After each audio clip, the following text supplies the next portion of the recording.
Kini kita bahas soal sidang etik Eliezer ini, Bang Jamin. Sudah divonis 1 tahun 6 bulan penjara, ini ada babak kedua nih, vonis lagi dari internal kepolisian.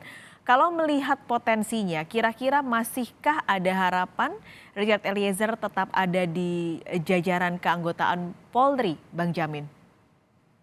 Ya, kalau melihat dari hukuman 1 tahun 6 bulan ya, dan terkait dengan status GC dan Kapolri juga pernah sekilas mengucapkan kalau dia akan melindungi akan memberikan kesempatan Eliezer untuk bisa diterima kembali ke polisi, itu menunjukkan bahwasannya ada kemungkinan bisa. Tapi selain itu memang ada beberapa peraturan-peraturan terkait dengan pemberhentian, yaitu terkait dengan peraturan PP 1 tahun 2003, di mana memang di situ dikatakan sanksi pidananya tidak lebih dari 3 tahun. Jadi ada kemungkinan bisa diterima.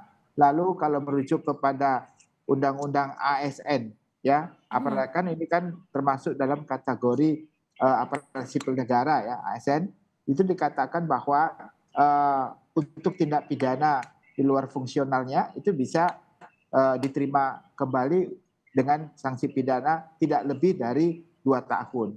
Jadi ada beberapa ketentuan-ketentuan yang memang memungkinkan ya untuk bisa diterima kembali sebagai aparatur sipil negara atau sebagai Polri di lingkungan Kapolri. Dan pertimbangan yang paling menentukan yaitu pertimbangan dari sidang kode etik hari ini begitu. Tapi juga harus ada dasar hukumnya, yaitu tadi PP 1 2003 tentang pemberhentian Kepolisian Republik Indonesia dan ketentuan Undang-Undang ASN terkait dengan pemberhentian secara tidak hormat kepada ASN yang sanksi pidananya kurang di atas 2 tahun, begitu.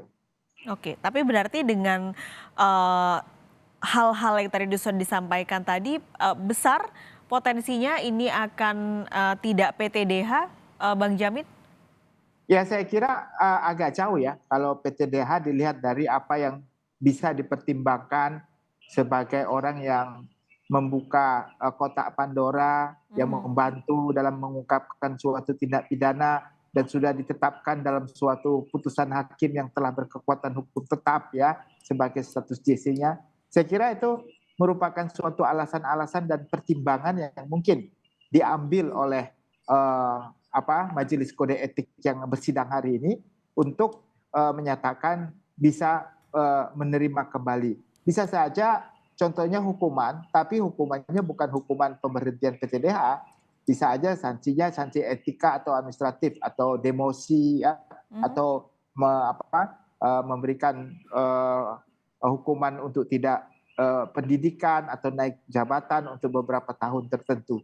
Jadi bisa aja seperti itu. Tapi kelihatannya menurut saya konteks itu juga sangat sensitif ya bagi keadilan dalam masyarakat ya tentunya. Kalau sampai dia tidak diberikan hak untuk naik jabatan ataupun pangkat dalam 2 tahun terakhir, atau dia didemosi pakai apa lagi, pangkatnya sudah pangkat yang paling rendah kan begitu kan, apalagi gitu ya. Nah jadi saya kira rasa keadilan masyarakat mungkin akan menjadi masalah lagi dalam sidang kode etik kalau sampai ada sanksi yang sifatnya administratif kepada Eliezer.